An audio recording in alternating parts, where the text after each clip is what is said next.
riego localizado subterráneo, que es un tema que abordamos en el CEBAS desde hace ya algún tiempo y sobre todo en estrecha relación con la empresa Azud, con la que tenemos varios proyectos.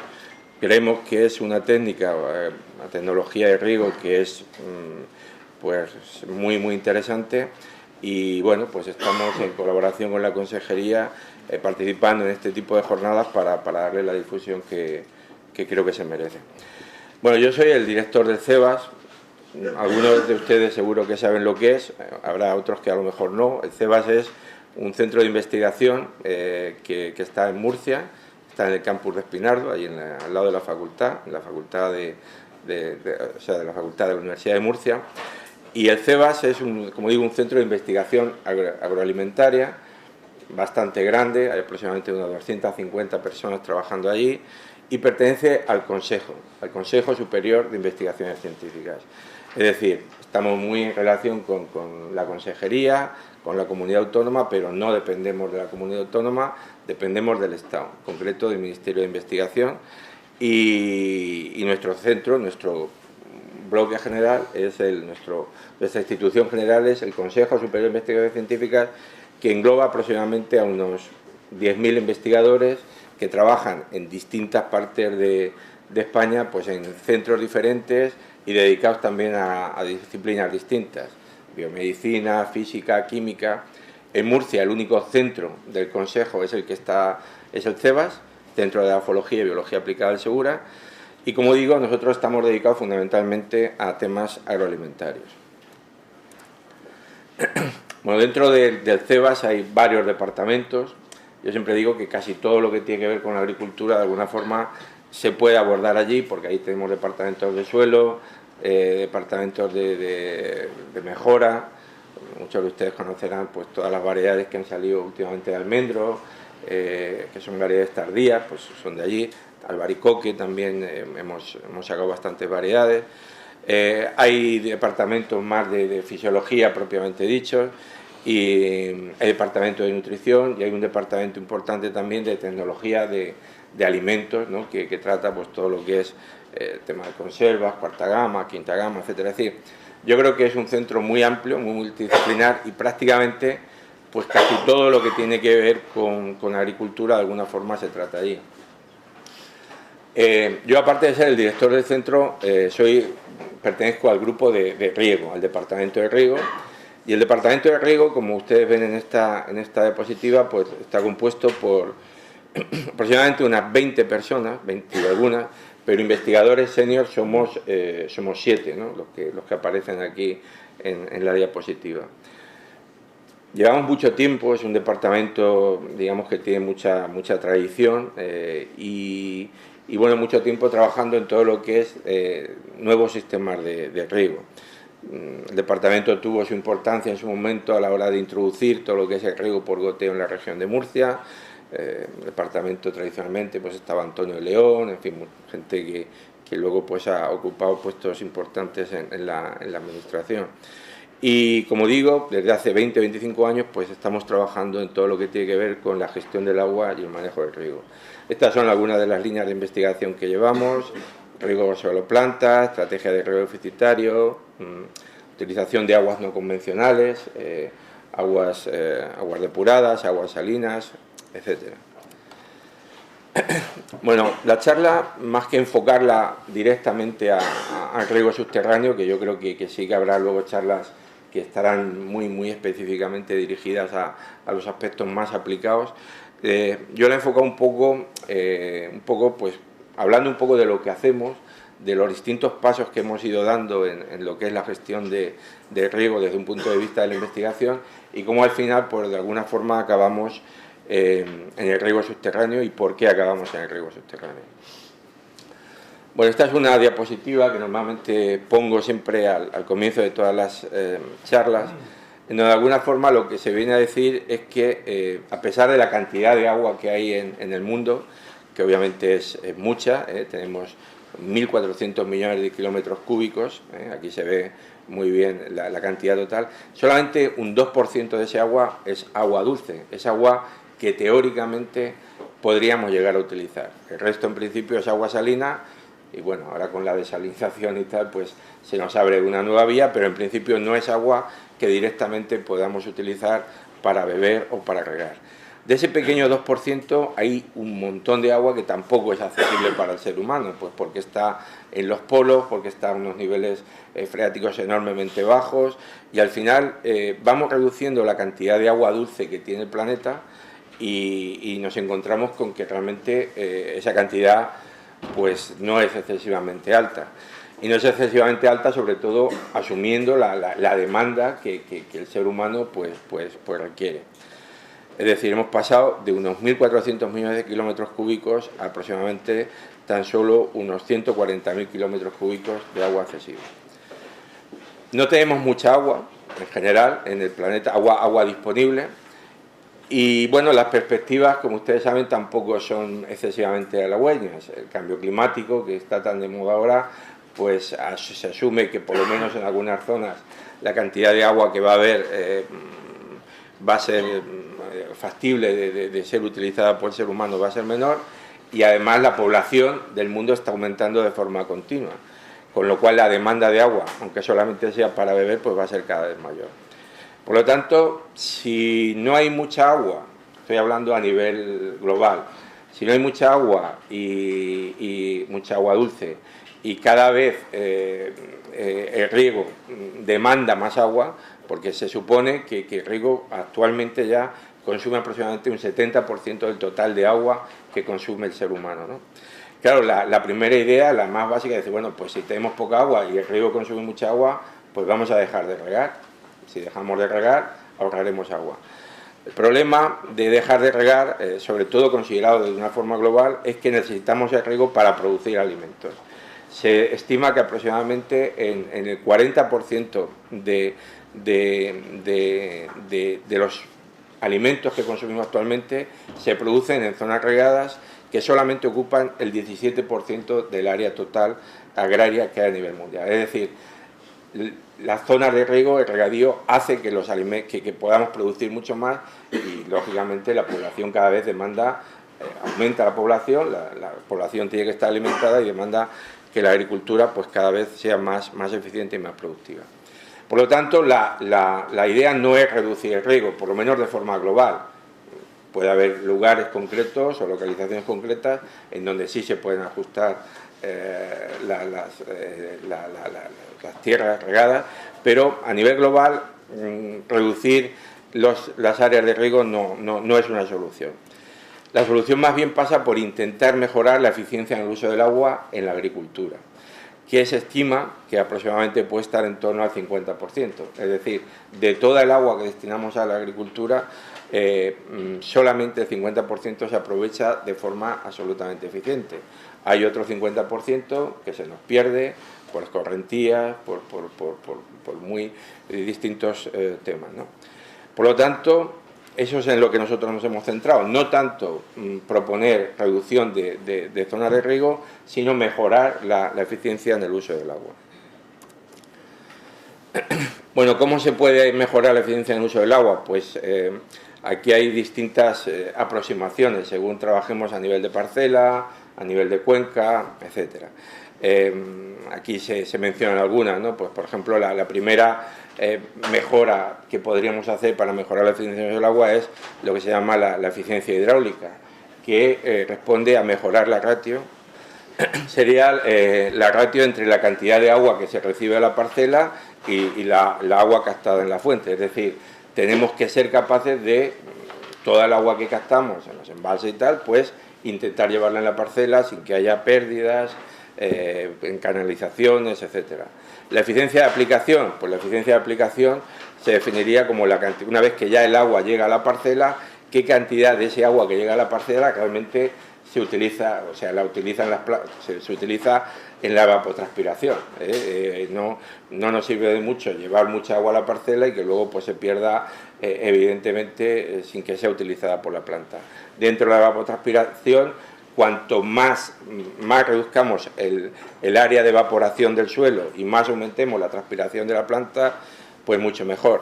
Y luego ya entrando a aspectos ya no tan agronómicos, sino más fisiológicos, buscando variedades, por ejemplo, que sean capaces de ese agua transpirada, pues conseguir un nivel de asimilación de carbono mucho mayor, es decir, plantas que tengan un sistema fotosintético que les permitan tener más cantidad de materia fresca para el mismo consumo de agua.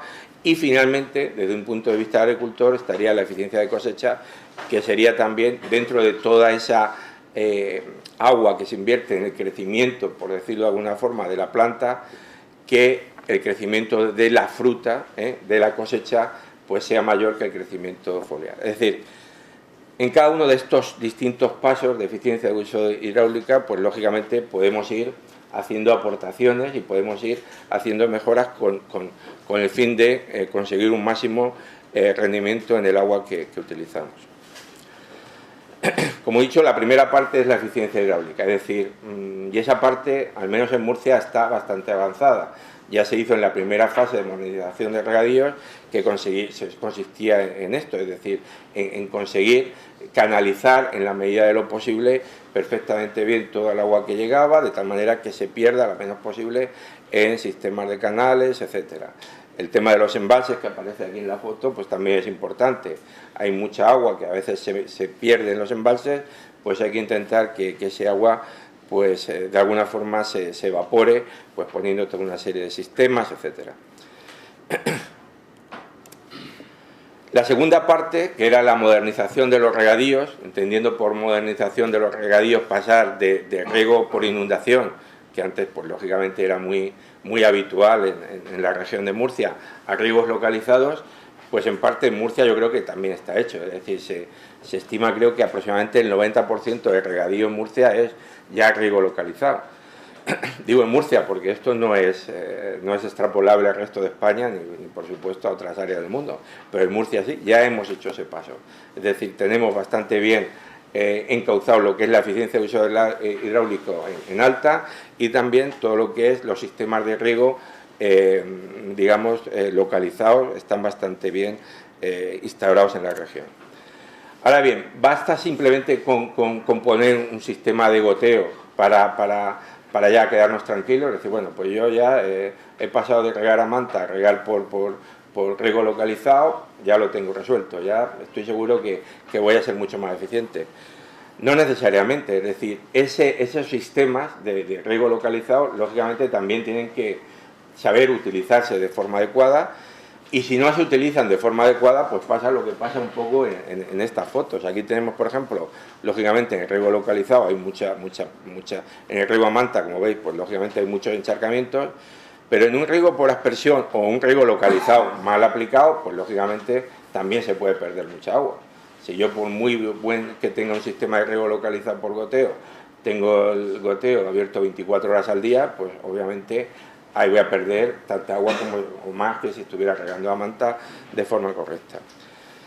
Entonces, digamos que estamos en un paso, estamos trabajando sobre todo en un paso más allá. Lo que es la modernización, hay zonas que todavía pueden modernizarse, pero lo que se entiende por modernización, que es cambiar los sistemas de riego a manta, riego localizado y tal, entendemos que ya está más o menos hecho, pero lo que nos queda todavía es saber exactamente cómo, cuánto y cuándo hay que regar. Es decir, ya tengo mi sistema de riego, muy bien, pero ahora tengo que saber aplicarlo de forma correcta. Y aquí hay una gráfica que a mí me parece interesante, porque refleja bastante bien la relación que hay entre productividad del agua, es decir, la cantidad de... Es que esto está un poco... La cantidad que hay en la cantidad de cosecha que yo puedo obtener ante un consumo determinado del agua, frente al manejo del agua de riego. Si no hay ningún tipo de manejo de agua de riego, es decir, si me limito simplemente a aportar agua, incluso aunque sea en un sistema localizado, pues lógicamente veis que la productividad que yo obtengo del agua pues es muy baja, es decir, prácticamente no tengo cosecha a pesar de consumos relativamente altos. Si ya empiezo a programar el riego, yo ya doy un paso más y programo el riego, aunque sea, digamos, de una forma aproximativa, pues utilizando condiciones climáticas, etcétera, ya la productividad del agua me aumenta ligeramente. Si yo voy introduciendo ya tecnologías como es por ejemplo el riego de precisión, que me permiten saber exactamente la cantidad de agua que demanda la planta y aplicarle la cantidad de agua que necesita y no más, veis que la productividad mejora mucho. Y ya si dentro de ese riego de precisión aplico algunas tecnologías concretas como es el riego deficitario controlado o el riego subterráneo, entonces la productividad ya prácticamente me alcanza unos valores máximos. Entonces, bueno, en eso estamos, es decir, tenemos que ir pasando, por supuesto, de limitarme a aportar agua a programar el riego, y dentro del programar el riego, pues programarlo de la mejor forma posible, si es posible utilizando riego de precisión, sensores, etcétera, incluso luego dar un salto más y llegar a lo que sería el riego óptimo, que es, una vez que ya tengo el riego de precisión, también aplicar tecnologías como es el riego deficitario controlado o el riego subterráneo. Programar el riego. Como he dicho, el primer salto que os decía era simplemente programar el riego, que ya es bastante. Frente a no programar nada, a echar un poco al tuntún, según lo que me dicte a mí mi conciencia o mi experiencia, intentar tener unos valores digamos, objetivos para aplicar el riego.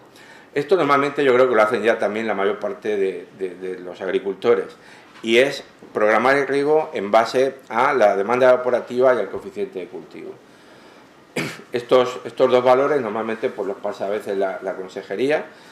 Tú puedes ver, si te metes en la página web de la consejería, te dicen la demanda evaporativa, que es la evapotranspiración potencial, que va a haber a lo largo de la semana siguiente, y bueno, el coeficiente de cultivo es propio del cultivo que estás utilizando, también te dan ahí una serie de valores, y entonces en función de eso tú puedes programar el riego con cierta facilidad. Esto, como digo, es ya un paso muy significativo y evidentemente hay que hacerlo. Es decir, asumiríamos aquí que la cantidad de agua que yo estoy echando va a depender, por una parte, del clima, que lo mido midiendo la evapotranspiración potencial, y del cultivo, que lo mido, pues, lógicamente, con los coeficientes correspondientes que se han sacado, pues, por ejemplo, en estudios previos que se han realizado. Al final, el consumo hídrico entiendo que es una multiplicación del efecto clima, efecto de cultivo, que sería evapotranspiración por coeficiente de cultivo. Como digo, esto yo creo que es lo que aplica la mayor parte de la gente que tiene una agricultura, es decir, bueno, vamos a aplicar el riego en función de la evapotranspiración potencial y del cultivo que yo tengo, el coeficiente. Esto es bastante bueno ya de por sí, pero lógicamente tiene algunos problemas. O sea, hay un margen de mejora, por decirlo, muy importante. En principio porque estamos trabajando con un modelo, es decir, los coeficientes de cultivo no dejan de ser más que estimas que se han sacado, pues por ejemplo la FAO, o que se han sacado algunos investigadores, probablemente a lo mejor en California. Entonces, claro, un coeficiente de cultivo de melocotón en California, pues no tiene por qué ser exactamente igual que el coeficiente de cultivo que nos vamos a encontrar aquí en Murcia. Los árboles son distintos, los tamaños de los árboles son distintos, las variedades son diferentes, y entonces aplicar algo que funcionó allí aquí, pues nos puede generar ciertos problemas. También nos encontramos que hay cultivos específicos o variedades específicas en donde simplemente esos coeficientes de cultivo a día de hoy ni siquiera están, con lo cual, pues como digo, este modelo, que es un paso importante a la hora de programar el riego, pues no, por decirlo de alguna forma, no es perfecto. Podemos dar, como digo, un paso más allá. Y esto, bueno, esto no lo aplican a lo mejor muchos de los agricultores, pero cada vez lo van aplicando más, sobre todo en las grandes instalaciones, en las grandes compañías de producción hortícola o frutícola, ¿no? ¿Qué es el riego de precisión? El riego de precisión es utilizar toda una serie de sensores, bien en suelo o bien en planta, que me digan exactamente la cantidad de agua que la planta o que el árbol, en este caso concreto estamos hablando de árboles, está consumiendo. Entonces, si yo sé exactamente la cantidad de agua que la planta está consumiendo, lo único que tengo que hacer es aportar durante el riego esa cantidad, con lo cual evito echar por encima, que sería agua que se perdería, o echar por debajo, en cuyo caso generaría un estrés hídrico que afectaría a la producción. Sensores yo creo que la mayor parte de ustedes pues saben que hay muchos y hay muy variados. Sensores en suelo, sensores en planta. Sensores en suelo. Los sensores en suelo lo que hacen es eso, medir el estado hídrico del suelo. Y bueno, pues aquí hay un pequeño ejemplo, ¿no? Un pequeño ejemplo en donde se ve dos tratamientos a ver si soy capaz de tener sensibilidad aquí suficiente para que no se me vaya. Dos tratamientos distintos. Un tratamiento control en donde la planta está bien regada. Joder. Y entonces, como vemos, ahí en esa zona azul, el sensor que he puesto de humedad en el suelo se mantiene prácticamente constante. Y en el otro lo que he hecho ha sido reducir el riego en un momento determinado y luego volver a regar. Entonces se puede ver que efectivamente el sensor que yo tengo puesto en el suelo me mide que el agua en el suelo ha bajado y que luego conforme he vuelto a regar pues empieza a subir nuevamente. Sensores de estos hay muchos. Hay desde los típicos tensiómetros que nos dan una idea del potencial matricial que tiene el suelo, hasta sondas pues ya un poco más complejas, como son las sondas capacitativas, etcétera, que nos dan un nivel exacto del nivel de humedad en el suelo que tiene una planta. Podemos medir, hay sensores que miden una sola profundidad, con lo cual la información que tenemos es relativamente reducida, porque claro, lo que le interesa al agricultor es saber el volumen de agua que hay en un perfil concreto, en todo el perfil donde está el sistema radicular. Si yo el sensor lo coloco en los primeros 20 centímetros, pues lógicamente no sé lo que está pasando en los 30 de abajo, ¿no? Entonces, bueno, como digo, hay muchos sensores, en eso estamos trabajando, en ver cuál de esos sensores funciona mejor, cuál funciona peor y cómo hay que utilizarlo, pero evidentemente esto es algo que poco a poco se tiene que ir imponiendo en el sector agrícola. Las limitaciones que tiene un poco o los problemas que a veces podemos tener cuando utilizamos estos sensores. Hombre, los problemas vienen asociados evidentemente también a la variabilidad que hay de humedad normalmente en el suelo. Es decir, es difícil encontrar parcelas absolutamente homogéneas en donde el agua se distribuya de forma equitativa exactamente igual en toda la parcela. En cuanto hay una pequeña pendiente, en cuanto haya determinadas cosas o una composición de materia orgánica diferente, pues el nivel de humedad en el suelo puede cambiar. Claro, si yo coloco, no sé, en una parcela de 10 hectáreas, una finca de 10 hectáreas, un sensor en un punto al azar, pues probablemente no esté recogiendo para nada el estado real que tiene esa parcela, ¿no? Entonces ahí hay otro campo que evidentemente también hay que trabajar, que es qué cantidad de sensores tengo que poner y cuál es la fórmula, ¿no? Estadística o cuál es la aproximación que tengo que utilizar para saber el número de sensores que tengo que poner y dónde los tengo que colocar. Hemos dicho que hay sensores de suelo y hay sensores de planta. Hombre, los sensores de planta, a mí particularmente, porque yo también vengo del área de la fisiología, entonces a mí me gustan más, porque evidentemente ahí sí que estás ya viendo exactamente cuál es el estado hídrico de la planta. Cuando tú miras el agua en el suelo, bueno, pues no deja de ser una aproximación más indirecta. Yo siempre me gusta un poco poner el ejemplo no sé, de un médico, por ejemplo, ¿no? Es decir, si tú vas a un médico y le dices, pues mire, yo tengo este problema, resulta que me duele por aquí, tal, estoy comiendo esto, no descanso, tal, pues el médico, si es un médico bueno, probablemente diga, pues usted es posible que tenga esto. Claro, la mejor forma de saber que tiene eso es hacerle una radiografía o hacerle un análisis de sangre, es ir al organismo en sí mismo, ¿no? Pues aquí pasa igual, es decir, la mejor forma de saber si una planta tiene déficit hídrico o no la tiene, pues es ir a la planta y medir ahí la situación hídrica. Hay un parámetro que se utiliza mucho a nivel de investigación y bueno, yo creo que a nivel agronómico pues hay veces que también hay gente que lo utiliza, que es el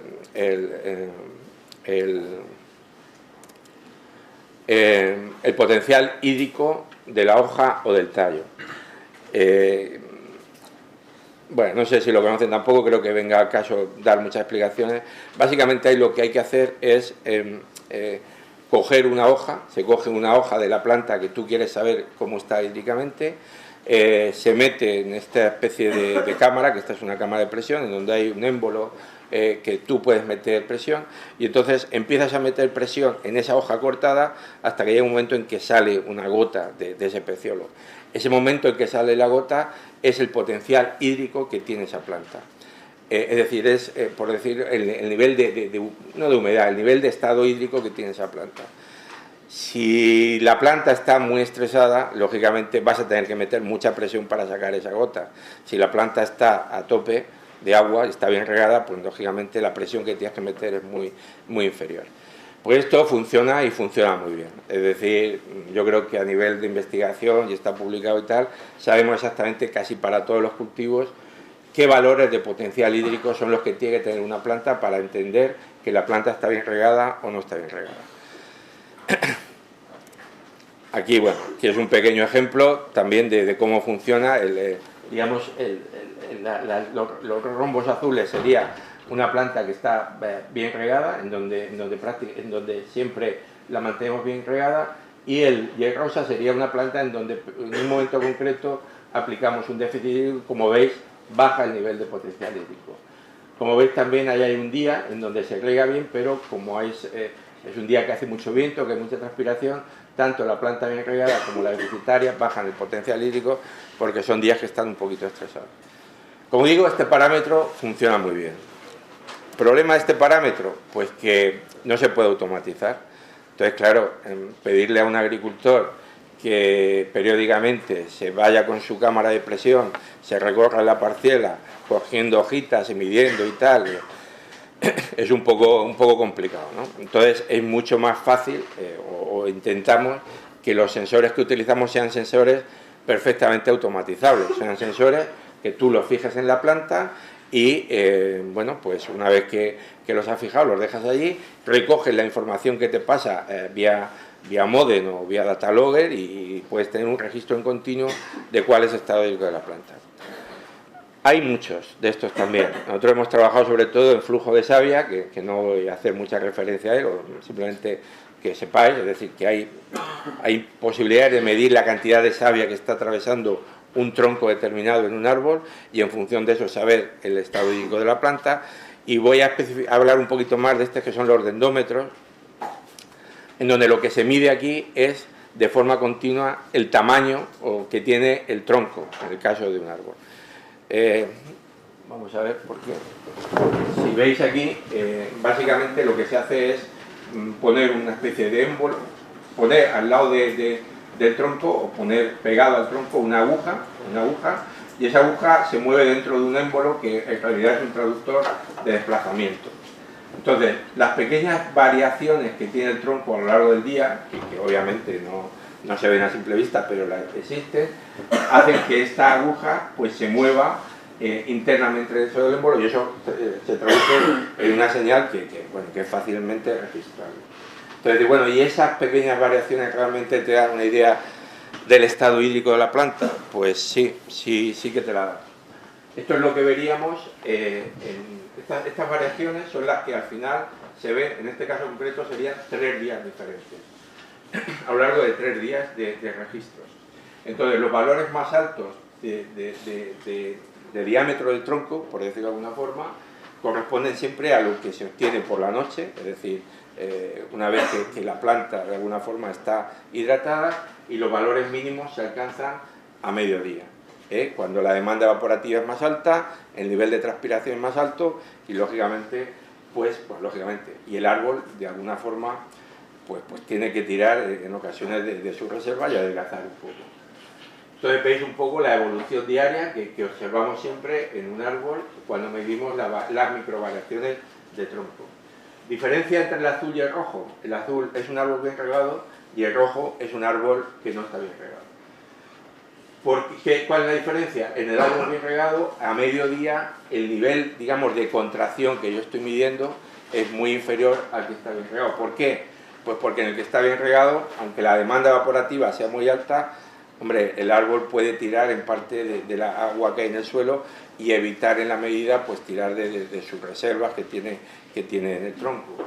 Si cuanto peor esté hidratado el árbol, pues lógicamente menos agua va a haber en el suelo, no va a poder tirar de ahí, y va a necesitar digamos, tirar más de reserva, y eso hace que el tronco se reduzca un poco más. Entonces, bueno, esto que suena así un poco, decir, bueno, esto son cosas que están haciendo aquí estos señores del CEBAS, que no lo veo, no sé yo si esto se podrá aplicar, pues que sepáis que sí, que se está aplicando ya, sobre todo en muchas plantaciones comerciales importantes, y es un parámetro que se está utilizando mucho para regar con precisión las medidas de endometría, las microvariaciones que tiene el tronco a lo largo del día. Bueno, y luego ya, pues, otro paso más es, evidentemente, todas las técnicas de teledetección, que ahora están tan de moda, los drones, etcétera. Bueno, yo creo que ahí todavía estamos en una fase un poco más de investigación, realmente. Hoy en día yo creo que los drones y tal, más que para programar el riego propiamente dicho, para lo que sí que pueden servir, y yo entiendo que es para lo que más se pueden utilizar actualmente, es para lo que os he dicho antes, es decir, sobre todo cuando tenemos una finca muy grande, es difícil a veces saber hasta qué punto toda la finca se va a comportar igual. Obviamente puede haber una zona que haya una ladera, puede haber una composición de suelo distinto, puede haber muchas cosas. Entonces, claro, si yo una finca grande la riego siempre con la misma cantidad de agua a todos los árboles, al final me voy a encontrar con hay árboles que hay sobredotados, por decirlo de alguna forma, y otros que van a estar deficitarios.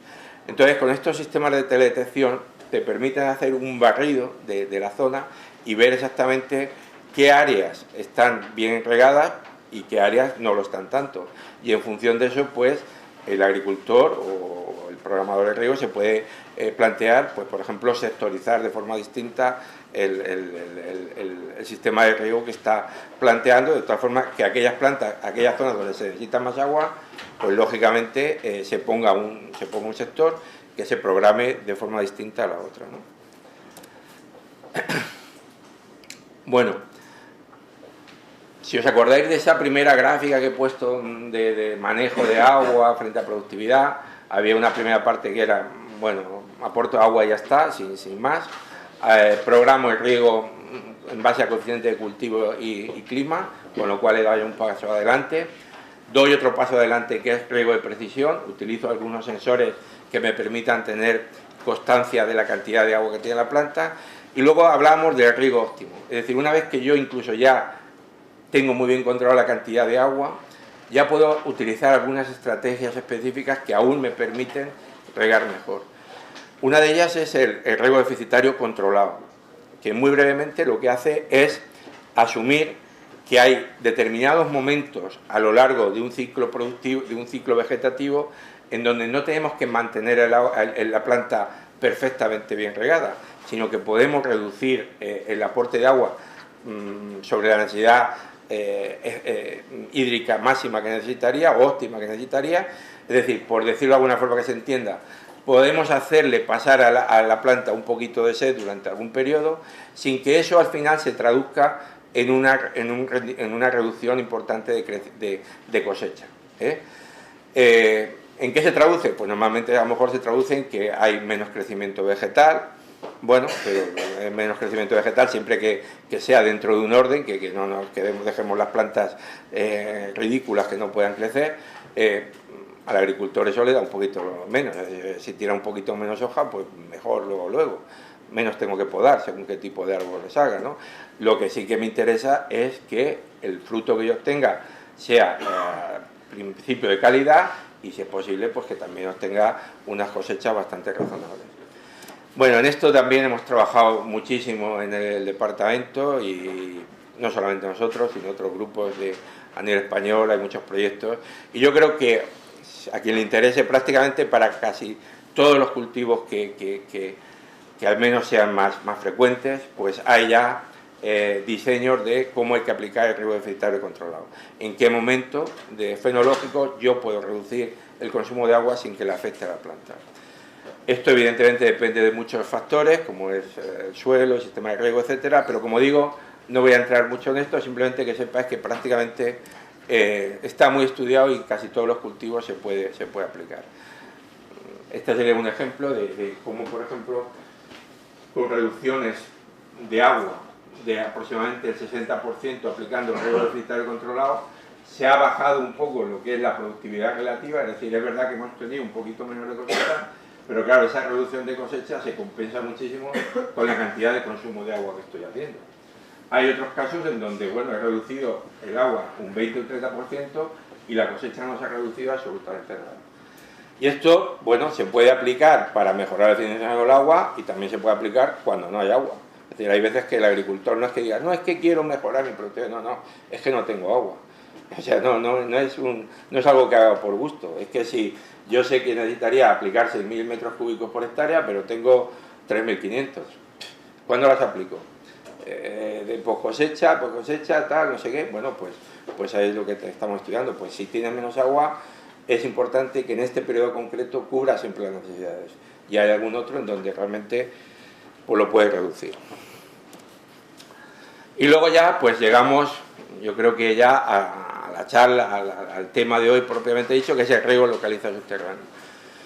El riego localizado subterráneo es un poco lo mismo que os he dicho antes de riego deficitario controlado, es decir, es una vez que ya tenemos la planta bien conocida y saber los consumos de agua y tal, saber cómo tengo que aplicarla. En el riego localizado subterráneo, bueno, su propio nombre indica, lo que hacemos lógicamente es meter los goteros por debajo de la tierra, y bueno, todo esto ya digo que en charlas posteriores se explicará con muchísimo más detalle. Tampoco hay que explicarlo mucho, yo creo que es algo muy evidente. Es decir, en el riego subterráneo, ¿qué es lo que nos evitamos? Pues lógicamente nos evitamos este componente, el componente de evaporación. Es decir, si yo riego a nivel superficial, lógicamente mojo suelo, y ese suelo, pues en función de lo que lo moje, pues lógicamente se va a perder más o se va a perder menos. Claro, si riego a manta y mojo incluso entre calles, pues la cantidad de agua que voy a perder por evaporación va a ser muy alto. Hombre, si el riego localizado es muy eficiente y tal, probablemente pierda mucho menos evaporación, pero siempre voy a perder algo. En el riego subterráneo evito ese componente, de tal manera que todo el agua que estoy metiendo, siempre y cuando tenga cuidado de que no se me pierda, por ejemplo, por abajo, que para eso están los sensores también, para decir, oye, que no me llegue el agua a tal profundidad, todo el agua que estoy metiendo, pues lógicamente se va a traducir en agua que la utiliza la planta para transpirar y para producir asimilados. Bueno, esto es más o menos lo mismo, ¿no? Lo que acabo de decir. Este sería el bulbo que generaríamos en un riego subterráneo y este sería en un riego superficial. Lógicamente aquí toda el agua se queda a disposición de la planta, ahí hay una parte que se pierde por evaporación. ¿Cuánto se pierde por evaporación? Pues bueno, son estimas. Si hay un riego, inundación, aspersión, pues se puede llegar a perder hasta el 30 o el 50% del agua que estamos aplicando. Daros cuenta, si tanto cuidado que estamos teniendo de utilizar sensores, de tal, de saber exactamente tal, y luego resulta que en un momento dado estoy perdiendo el 30% por evaporación. Se me van todos los estudios a freír puñetas porque estoy perdiendo muchísimo. En riego por goteo, lógicamente es mucho menor que riego por inundación o por aspersión, pero se han llegado a ver a veces pues hasta pérdidas por evaporación del 10 o el 20%. En el riego subterráneo, obviamente, pues no hay ningún tipo de pérdida. Ventajas. Bueno, la ventaja principal, bajo mi punto de vista, obviamente es el ahorro de agua, y más en la región en la que estamos, que, bueno, olvidado decirlo, que no nos sobra el agua para nada. Pero hay algunas otras ventajas también, que esto los agricultores lo saben mejor que nadie, ¿no? Lógicamente no entorpece las labores, es decir, cuando hay toda una serie de mangueras por allí tiras por el campo, pues bueno, luego pasa el tractor, pasan los arados y tal, eso es un lío. Bueno, pues aquí, si está por abajo, no hay ningún problema. Las malas hierbas, pues lógicamente tampoco crecen, porque no se moja el agua a nivel superficial. Si utilizáramos, por ejemplo, aguas regeneradas, que pueden tener en alguna casa, alguna ocasión, alguna carga microbiológica, etcétera, aquí evitaríamos siempre que esa carga microbiológica llegara a estar en contacto con la planta, ¿no? Se quedaría en el sistema regular, con la planta estaría, pero no con la hoja, ¿no? Esto es pensando sobre todo, ya no tanto en frutales, sino en plantas hortícolas que evidentemente, lechuga, etcétera, que tenemos que evitar en la medida de lo posible que si hay una mínima contaminación, pues llegue a la planta que tenemos. Y también un poco pues el tema de, igual que hemos dicho, malas hierbas, pues el problema de hongos y tal es menor. Problemas, pues los problemas que supongo que también saldrán luego más tarde y se dirán con más detalle. No, estos no son problemas. Estoy hablando solo de ventajas, ya me había adelantado. Eso desde un punto de vista de plasticultivo. Desde infraestructura, bueno, lógicamente no hay charcos ni pérdidas de agua. Pérdida de agua, si se aplica más a lo mejor puede haber, pero al menos no hay corriente superficial. Lo de robo, vandalismo, es posible que roturas accidentales generadas por, como digo, por el paso de maquinaria, etcétera, sean más difíciles que ocurran. Normalmente, si la manguera, si la tubería está bien, pues lógicamente puede tener una duración, una vida útil más larga, pues entre otras cosas, por ejemplo, pues no está sometida por ejemplo, a la radiación solar. En fin, hay toda una serie de ventajas. Aunque vuelvo a insistir, bajo mi punto de vista, la ventaja fundamental, por lo menos desde mi punto de vista, que estoy un poco obsesionado con el tema del agua, es que se puede ahorrar mucha agua. Desventajas, pues la desventaja yo creo que mayor es esta, es decir, cuando el agua, cuando la manguera está o cuando la tubería está bajo tierra, pues lógicamente es más difícil controlar una enfermedad de riego, es más difícil en definitiva ver que está todo funcionando bien. Si hay una avería, pues lógicamente si está en superficie basta con darse una vuelta y verla. Si hay una avería en riego subterráneo, pues lógicamente es mucho más complicado verla. Ahí entonces pues hay que aplicar toda una serie de contadores o de medidores de presión, etcétera, que nos vayan informando de una forma precisa de hasta qué punto el sistema está funcionando bien o no lo está. Y otro problema que también es relativamente frecuente es el tema de las raíces, ¿no? Es decir, obturación de los goteros. En superficie es mucho más complicado cuando el sistema está por debajo del suelo, pues lógicamente las raíces, que además siempre van buscando las zonas húmedas, pueden meterse por los goteros y obturarlos, ¿no? Bueno, y ahora vamos a comentar un poco lo que hemos hecho en colaboración con AZUD para resolver algunos de esos problemas. Hemos hecho varios proyectos, pero yo me he centrado aquí en uno que empezamos en el 2012, se acabó en el 2015, o como he dicho, hemos hecho algunos más, que la idea era eso, el desarrollo y validación del sistema de riego subterráneo inteligente. Aquí, básicamente, lo que hacíamos era, por una parte, el intentar desarrollar sistemas preventivos que evitaran la obturación de goteros, estrangulamiento de mangueras cuando se aplicaban en riego subterráneo. Y entonces, pues esto era una labor realizada fundamentalmente por la empresa fabricante de sistemas de riego, en este caso por AZUD, que iba introduciendo en los emisores y en las mangueras pues toda una serie de cambios que dificultaban de alguna forma que las raíces acabaran por entrar. Nosotros lo que hacíamos en colaboración con ellos era pues básicamente estudiar todos esos cambios que hacían, hasta qué punto eran eficientes, o sea, funcionaban o no.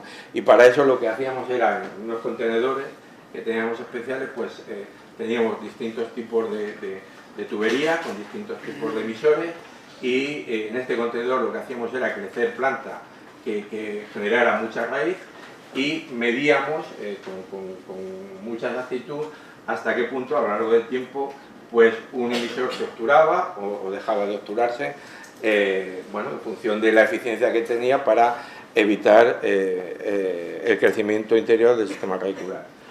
Este es un poco el banco de pruebas que hacíamos. Estos son los distintos contenedores, como veis en cada uno pues hay distintas tuberías. Esta es otra aproximación distinta, pero la que he dibujado antes era esta. Poníamos césped y dejábamos que crecieran las raíces todo lo que pudieran y más, y al cabo de un tiempo pues había algunos sistemas que se obturaban y había otros que duraban mucho más tiempo. Bueno, este era para controlar la cantidad de agua que pasaba, etc.